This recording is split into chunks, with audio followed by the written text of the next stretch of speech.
स्वागत है आपका इंदु प्रसाद जी। वक्तव्य प्रस्तुत कीजिए। हरि ओम।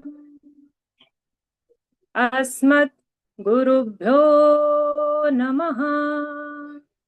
अस्मत् परम गुरुभ्यो नमः। अस्मत् सर्वगुरुभ्यो नमः। श्री राधा कृष्णाभ्यां नमः। श्रीमते रामानुजाय नमः। लम्बोदरं परमसुन्दरैकदन्तम् पीताम्बरं त्रिनयनं परमं पवित्रम् उद्योतिवाकरनिभोज्ज्वलकान्तिकान्तम् विघ्नेश्वरं सकलविघ्नहरं नमामि। शरीरं स्वरूपं ततो वाकलत्रं यशश्चारुचित्रं धनं मेरुतुल्यं मनश्चैनलग्नं श्रीगुरुरघ्रिपद्मे। ततः किं ततः किं ततः किं ततः किम्। नारायणं नमस्कृत्य नरं चैव नरोत्तमं देवीं सरस्वतीं व्यासं ततो जयमुदीरये।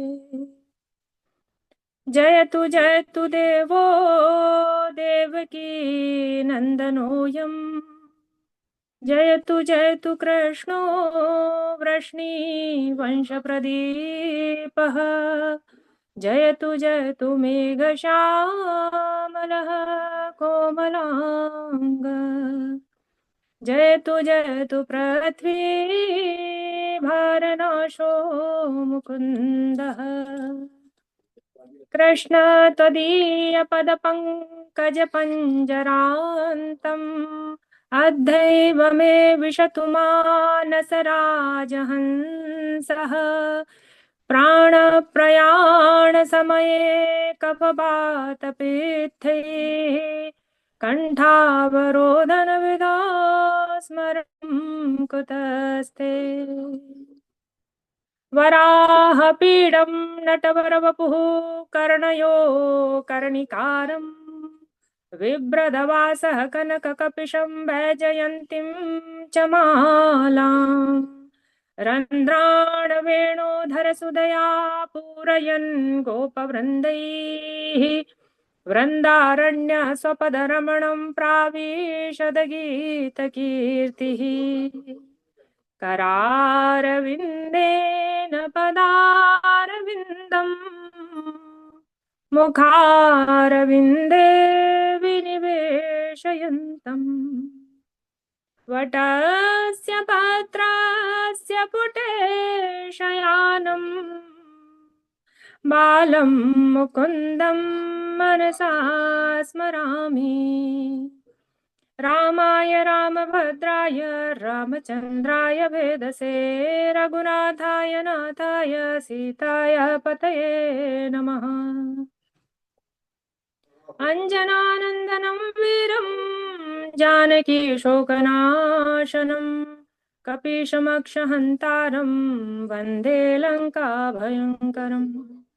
भक्तिभक्त भगवंत गुरु चतुरनाम बपुए इनके पद वंदन किए नासत विघ्नानि। मूकं करोति वाचालं पंगुं लंघयते गिरिं यत्कृपातमहं वन्दे परमानन्दमाधवम्। जय जय श्री राधा रमण जय जय नवल किशोर जय गोपी चित चोर प्रभु जय जय माखन चोर। बोलिए भक्तवत्सल भगवान की जय। भागवत महापुराण की जय। सुखदेव भगवान की जय। सर्वप्रथम हमारे गुरु महाराज जी के चरणों में मेरा कोटि कोटि प्रणाम पहुंचे। हम सभी बहुत भाग्यशाली हैं जो आज हम भगवान की यह सुंदर पावन कथा श्रवण कर रहे हैं। हमारे गुरुदेव की कृपा से आज हम यहाँ तक पहुंचे हैं। उनका आशीष हम पर हमेशा बना रहे। भगवान नारायण की जब विशेष कृपा होती है तब हमें यह अवसर प्राप्त होता है। भगवान की यह श्रीमद् भागवत महापुराण कथा साक्षात भगवान का वांग्मय स्वरूप है। जो भी इसे श्रवण करता है उसके सभी मनोरथ पूर्ण होते हैं। भव सागर से तारने वाली है यह। पिछले दिवस हमने मनु वंशों को श्रवण कर रहे थे। संक्षिप्त में हम श्रवण कर रहे थे। हमने मनुपुत्र सरियाती का जो चरित्र था वह सुना। उनकी पुत्री सुकन्या के बारे में जाना हमने। उनका चरित्र श्रवण किया। आज हम मनुपुत्र नभग के जो पुत्र हैं नाभाग, उनका चरित्र श्रवण करेंगे और आगे उन्हीं के पुत्र भक्त अम्बरीश का भी चरित्र हम श्रवण करेंगे। उनके बारे में यहाँ जानेंगे। जो मनुपुत्र नभग के पुत्र नाभाग थे, वे विद्या अध्ययन करने के लिए गुरुकुल गए हुए थे। उसी समय इनके भाइयों ने सभी पूरी उनकी जो संपत्ति थी उसको आपस में बांट लिया, बंटवारा कर लिया। जब नाभाग वापस आए तब उन्होंने अपना हिस्सा मांगा तो उनके भाइयों ने कहा कि तुम्हारे हिस्से में पिताजी हैं, तुम इनकी सेवा करो। नाभाग बहुत ही बुद्धिमान थे, भगवान के भक्त भी थे। उन्होंने अपने पिताजी को लेकर वन में चले गए। वहां उनकी सेवा करने लगे। जो नभग थे वे भी बहुत बुद्धिमान थे।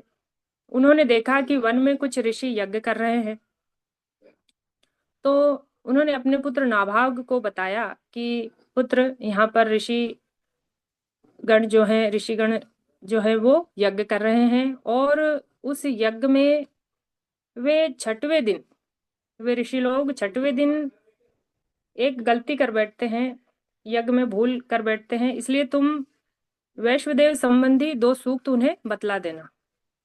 नाभाग ने ऐसा ही किया। वे गए और उन ऋषियों को 2 सूक्त बता दिए। जो ऋषि लोग थे वे बड़े प्रसन्न हो गए और उन्होंने नाभाग को जो धन बचा हुआ था, यज्ञ में जो अवशिष्ट बचा हुआ था, वो उसे दे दिया। नाभाग को कहा कि यह सब तुम ले लेना। अब नाभाग वो सब जो अवशिष्ट बचा हुआ था उसे लेकर आने लगे तो उत्तर दिशा की ओर से एक पुरुष प्रकट हुए। उन्होंने नाभाग को रोका और कहा कि यह जो यज्ञ में बचा हुआ अवशिष्ट है उस पर मेरा अधिकार है। तो नाभाग ने कहा, नहीं, यह धन जो बचा है यह ऋषियों ने मुझे दिया है। तो उन पुरुष ने कहा कि जाकर आप अपने पिताजी से पूछो। जब नाभाग ने अपने पिता से पूछा तो नभग ने कहा कि हाँ पुत्र, हाँ बेटा, यह जो यज्ञ में जो बचा हुआ अवशिष्ट होता है वह भगवान शंकर का ही होता है, क्योंकि दक्ष प्रजापति के यज्ञ में यही निर्धारित हुआ था। तो नाभाग आए और वह जो बचा हुआ धन था वो शंकर जी को दे दिया, भगवान शिव को प्रदान कर दिया। भगवान शिव उनकी इस सत्यनिष्ठा पर प्रसन्न हो गए और नाभाग को आशीर्वाद प्रदान किया और अंतर्ध्यान हो गए। उन्हें उपदेश भी दिया भगवान शंकर ने नाभाग को, फिर वे अंतर्ध्यान हो गए। उन्हीं नाभाग के जो पुत्र हैं अम्बरीश, हम उनके बारे में भी सुनेंगे। जो भक्त अम्बरीश हैं वो भगवान के बड़े परम भक्त थे। उनके पास सारे ऐश्वर्य होने के बावजूद भी सब कुछ था उनके पास। तीनों मतलब 7 द्वीपों की पृथ्वी पर वे आधिपत्य जताते थे, आधिपत्य था उनका। सारा वैभव, ऐश्वर्य, सब कुछ था, फिर भी वे उसे एक स्वप्न के समान मानते थे। सभी भोग विलास की सामग्रियों को वो कुछ नहीं समझते थे और जो भी करते सब भगवान को समर्पित करते हुए करते थे। हर कार्य, भोजन खुद बनाते, भगवान को समर्पित करते, फिर खुद पाते प्रसाद। हर कार्य प्रभु के चरणों में, नारायण के चरणों में समर्पित करते। पिता, मतलब इतने परम भक्त थे वे भगवान के, हर समय भगवान का स्मरण करते रहते, उनकी कथाएं श्रवण करते रहते, हर सामग्रियों को वो स्वप्न के समान समझते थे। स वै मनः कृष्णपदारविन्दोयोर्वचांसि वैकुण्ठगुणानुवर्णने करो हरेर्मन्दिरमार्जनादिषु शुद्धिं चकाराच्युत सत्कथा यत् सत्कथो यत् सत्कथोदये। स वै मनः कृष्णपदारविन्दोयोर्वचांसि वैकुण्ठगुणानुवर्णने करो हरेर्मन्दिरमार्जनादिषु श्रुतिं चकाराच्युत सत्कथोदये। उनका नाम, उनके मन में हमेशा भगवान का ही चिंतन रहता, श्री कृष्ण के चरणों की ही वे हमेशा स्मरण करते रहते, भगवान के बारे में ही हमेशा सोचते रहते। उनकी वाणी से भगवान के नाम का ही गुणगान सुनने को मिलता था, भगवान का कीर्तन करते रहते थे। उन्होंने अपना सब कुछ भगवान के चरणों में ही समर्पित कर दिया था। तुम ही निवेदित भोजन करही, प्रभु प्रसाद पट भूषण धरही। सब कुछ भगवान को समर्पित करके ही वे फिर ग्रहण करते थे। तो भगवान नारायण भी प्रसन्न होकर उनकी रक्षा के लिए अपना सुदर्शन चक्र उन्हें भेंट कर दिया, मतलब उनकी सुरक्षा के लिए सुदर्शन चक्र को रख दिया था, जो नियुक्त कर दिया था। एक बार जो अम्बरीश थे, उनकी जो पत्नी थी महारानी, उनने उनके साथ एकादशी का व्रत किया। 1 वर्ष तक पूरा उन्होंने जितनी भी एकादशियां थी सब निर्जला, मतलब बिना अन्न जल ग्रहण किए उन्होंने यह व्रत किया। जब आखिरी एकादशी थी तो उसका उद्यापन करना था उन्हें, और व्रत का पारण करना था द्वादशी के दिन। तो वे ब्राह्मणों को उन्होंने बुलाया, पूजन इत्यादि किया, और द्वादशी के दिन जैसे ही पारण करना था तो उसी समय ऋषि दुर्वासा वहां पर आए। ऋषि दुर्वासा को जब उन्होंने देखा तो बहुत उनका आदर किया, उन्हें प्रणाम किया, सत्कार किया, उन्हें भोजन के लिए आमंत्रण करने लगे कि ऋषिवर आप भी भोजन करिए, पारण आज मुझे करना है, आप भी पहले भोजन पाइए, फिर मैं व्रत को पारण करूंगा, एकादशी व्रत का पारण करूंगा। ऋषि दुर्वासा ने कहा ठीक है, मैं मध्याह्न की पूजन इत्यादि करके आता हूँ, उसके बाद हम साथ में भोजन करेंगे। ऋषि दुर्वासा नदी के किनारे गए, वहां पर स्नान ध्यान करने लगे और भगवान में ही ध्यान लगा लिया उन्होंने। कुछ समय बीत गया, इधर द्वादशी थी और व्रत का पारण भी करना था, तो समय निकल रहा था। फिर जो अम्बरीश थे उन्होंने जो ब्राह्मण थे उन लोगों से पूछा कि समय निकल रहा है तो मुझे क्या करना चाहिए, व्रत का पारण करना भी आवश्यक है। तो ब्राह्मणों ने उन्हें बताया कि आप भगवान सालग्राम का चरणोदक ग्रहण कर लीजिए, तो यह जो चरणोदक है, चरणामृत है, इसे पीने से पारण भी हो जाएगा और व्रत भी आपका ऐसा नहीं होगा कि मतलब भोजन कर भी लिया और नहीं भी किया के समान है। जब जैसे ही ऋषियों मतलब जो अम्बरीश थे, भक्त अम्बरीश, उन्होंने चरणामृत लिया और पीने लगे, वे ग्रहण करने लगे, उसी समय दुर्वासा ऋषि आ गए। उन्होंने देखा कि यह मुझे आमंत्रण देकर खुद पहले ही जलपान कर रहा है, पहले ही व्रत का पारण कर रहा है, फिर मुझे क्यों इसने कहा कि आप आइए और भोजन ग्रहण करिए। उन्हें क्रोध आ गया। उन्होंने क्रोध में एक कृत्या को उत्पन्न कर दिया। उस कृत्या को आदेश दिया कि जाओ, मतलब श्राप दे दिया। अब ऋषिवर जो होते हैं वो क्रोधित होते हैं, छोटी छोटी बातों पर क्रोधित हो जाते हैं। उनका अपमान, उन्हें लगा कि इस अम्बरीश ने मेरा अपमान किया है, तो क्रोध में आकर कृत्या उत्पन्न कर दी और कृत्या को आदेश दिया कि जाओ अम्बरीश को भस्म कर दो। परंतु भगवान के जो भक्त होते हैं उनका कोई कुछ भी नहीं बिगाड़ सकता। भगवान के भक्तों की हमेशा भगवान कहीं ना कहीं कैसे भी किसी भी रूप में रक्षा करते हैं। भगवान ने अपना सुदर्शन चक्र तो नियुक्त करा ही था।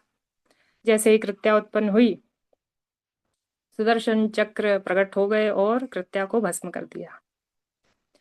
उसके बाद सुदर्शन चक्र दुर्वासा ऋषि के पीछे लग गए। अब दुर्वासा ऋषि भाग रहे हैं और सुदर्शन चक्र उनके पीछे। भागते भागते दौड़ते दौड़ते वे ब्रह्मा जी के पास गए। ब्रह्मा जी से कहा कि प्रभु मेरी रक्षा करिए, ये सुदर्शन चक्र से मेरी रक्षा करिए। जैसे ब्रह्मा जी ने देखा कि अरे ये तो भगवान नारायण का सुदर्शन चक्र है, जो तीनों लोकों के दाता हैं, प्रभु हैं, सब सृष्टि का पालन करते हैं, सृष्टि की उत्पत्ति करी है जिन्होंने, मुझे भी जिन्होंने बनाया है, ये उनका सुदर्शन चक्र है, मैं इससे तुम्हारी रक्षा नहीं कर सकता। आप भगवान शंकर के पास जाइए। अब जो दुर्वासा जी हैं वो भगवान शंकर के पास जाते हैं। भगवान शंकर ने देखा कि ये तो मेरे आराध्य का सुदर्शन चक्र है, जिनका मैं, मेरे हृदय में जो निवास करते हैं, जिनकी मैं आराधना करता हूँ, तो मैं इससे तुम्हारी रक्षा नहीं कर सकता। आप भगवान नारायण के पास ही जाइए। दुर्वासा ऋषि भागते भागते भगवान नारायण के पास गए। भगवान नारायण ने देखा कि दुर्वासा ऋषि दौड़े चले आ रहे हैं, उनके पीछे मेरा सुदर्शन चक्र लगा हुआ है। दुर्वासा ऋषि भगवान नारायण से प्रार्थना करते हैं, प्रभु रक्षा करिए, प्रभु मेरी रक्षा करिए आपके इस सुदर्शन चक्र से। भगवान नारायण ने कहा, अहम भक्त पराधीनो ह्य स्वतंत्र इव द्विज साधुभिर्ग्रस्त हृदयो भक्तैर्भक्त जनप्रिय। मैं अपने उन प्यारे भक्तों के पराधीन हूँ। भगवान नारायण कहते हैं कि मैं अपने भक्तों के पराधीन हूँ, मेरे भक्त जैसा चाहते हैं वैसा ही होता है। ये दारागार पुत्र प्राप्तान् प्राणान् वित्तमिमं परम हित्वा मां शरणं यातः कथं तास्त्यक्तुमुत्सहे। जो भक्त मेरे लिए अपना घर, स्त्री, पुत्र, संपत्ति सब कुछ छोड़ देता है, सबका त्याग कर देता है, उनको मैं कैसे त्याग सकता हूँ। साधवो हृदयं मह्यं साधूनां हृदयं त्वहं मदन्यत् ते न जानन्ति नाहं तेभ्यो मनागपि। भक्त मेरा हृदय है और मैं भक्तों का हृदय हूँ, मेरे अलावा किसी और को नहीं जानता। हर भक्त जो भगवान के, जो परम भक्त होते हैं, जो सब कुछ छोड़ देते हैं भगवान के लिए, भगवान उनका हृदय बन जाते हैं, उनके हृदय में वास करते हैं और उन भक्तों को भी अपने हृदय में स्थान देते हैं, उनके लिए हमेशा खड़े रहते हैं। दुर्वासा ऋषि से भगवान नारायण कहते हैं कि तुमने जिनका अपराध किया है उन्हीं के पास जाओ, वे ही तुम्हें इस सुदर्शन चक्र से बचा सकते हैं, उसी की शरण में जाइए। भा निराश उपजी मन त्रासा जथा चक्र भय ऋषि दुर्वासा ब्रह्म धाम शिवपुर सब लोका फिरा श्रमित व्याकुल भय शोका। काहू बैठा ना कहा ना हो ओही राखी को सकही राम कर द्रोही। काहू बैठा कहा ना ओही राखी को सकही राम कह कर द्रोही। दौड़े दौड़े दुर्वासा ऋषि भक्त अम्बरीश के पास आते हैं, उनके चरणों में गिर जाते हैं और कहते हैं मेरी रक्षा करो। भक्त अम्बरीश ने दुर्वासा ऋषि को उठाया और अपने हृदय से लगा लिया और सुदर्शन चक्र की स्तुति करने लगे। सुदर्शन नमस्तुभ्यं सहस्राराच्युत प्रिय सर्वास्त्रघातिन विप्राय स्वस्ति भूया इडस्पते। हे सुदर्शन, आप समस्त अस्त्रों को नष्ट करने वाले हैं, भगवान के अत्यंत प्रिय हो, मैं आपको नमस्कार करता हूँ। फिर भी वे शांत नहीं हुए। आप शांत हो जाइए, आप शांत हो जाइए। अम्बरीश ने सुदर्शन चक्र से प्रार्थना की कि आप शांत हो जाइए, लेकिन वे फिर भी शांत नहीं हुए। फिर भक्त अम्बरीश ने कहा कि यदि मैंने भगवान की सच्ची भक्ति की है और हर जगह भगवान को ही देखा है तो आप शांत हो जाइए। तो सुदर्शन चक्र तुरंत शांत हो गए। और फिर दुर्वासा ऋषि ने भक्त अम्बरीश को बहुत आशीर्वाद दिए। भक्त अम्बरीश ने दुर्वासा ऋषि को भोजन कराया, उनका पूजन किया। उसके बाद दुर्वासा ऋषि चले गए। भक्त अम्बरीश ने फिर प्रसाद पाया, भोजन किया और इस तरह उनका यह व्रत पूर्ण हुआ। तो जो भगवान के भक्त होते हैं वो उनके हृदय में किसी के लिए भी कभी भी कोई भी मेल नहीं होता, ना ही कोई द्वेष होता है। सबसे प्रेम करते हैं वे, क्योंकि हर जगह उन्हें भगवान ही नजर आते हैं। जो परम भक्त होते हैं भगवान के, उन्हें हर जीव में परमात्मा ही नजर आते हैं। सच्चे भक्त की यही पहचान होती है कि वे किसी से भी ईर्ष्या नहीं करते, किसी से द्वेष नहीं करते। हमें भी ये जो भक्त अम्बरीश का जो चरित्र है, जो कथा हमने सुनी है, श्रवण की है, उससे हमें सीख लेना चाहिए कि भगवान के जो परम भक्त होते हैं वो पूर्ण रूप से भगवान को समर्पित होना चाहिए, तभी वह सच्चे भक्त होते हैं। सब कुछ भगवान को समर्पित करते हुए ही कार्य करना चाहिए। इसी के साथ मैं अपनी वाणी को विश्राम देती हूँ। सभी को जय श्रीमन नारायण। राधे राधे।